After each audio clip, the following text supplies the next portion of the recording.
I like to bowl an in-swinger to the right-hander, particularly when it's new and looking like this. What a beautiful thing a new ball is. So I'm a left-handed bowler. So I feel like for my in-swing, I use my index finger the most. So I want to keep that seam nice and upright when it comes out of the hand. And my last point of contact is my index finger. So I can change around that angle of the seam. So slightly angled in almost to fine leg if I'm a left-handed bowler and bowling to a right-handed batter. And I want to come nice and down the back of the ball so the seam stands up and swings in and hopefully hits that front pad or the stumps more than likely. So that's what I like to do with a brand new ball.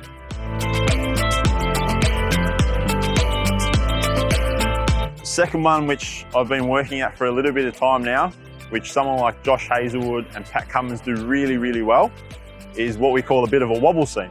So same idea, I still want to come down the back of the ball, but I'm going to change my position of my fingers and the seam. So I want to angle it the other way, and I want to come down the back of the ball so the ball wobbles out this way. And if it hits part of the seam and nips one way or the other, then the batsman is going to be in trouble. So I'm trying to put that ball in a position where it doesn't matter which way it goes. You can bring in the outside edge, come back and hit him on the pad. But same idea, I want to come down the back of the ball. I'm just going to change the position of the seam and it's going to wobble down, hopefully catch an outside edge, and those slips take a catch. So that's two tips with the red ball. So we've got the in-swinging one, when it's nice and new and swinging, or the wobble seam, which hopefully goes the other way, and hopefully we catch a few poms out with that one. Now my third tip, I'm going to have the white ball here, a ball that I like to use and I've used a lot over the years. We're going to go for the Yorker. So you can use it when it's new, old, in the middle, particularly at the death overs when the batters are trying to hit you for sixes and boundaries. If I'm trying to hit them on the toe or the Yorker, hopefully hit them on the stumps and get them out, that's going to be best for everyone.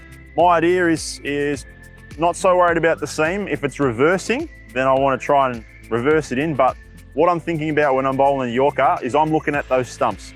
So my theory is that in T20 cricket, one-day cricket, batsmen move around the crease all the time.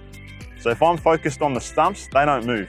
So I change my point of aim up and down the stumps depending on where my first one goes. So if I'm bowling my first Yorker of the game, I'll aim halfway up the stumps because I feel like that's where I will hit the base of the stumps. So if that first one comes out too full, I'll change my aim slightly down the stumps.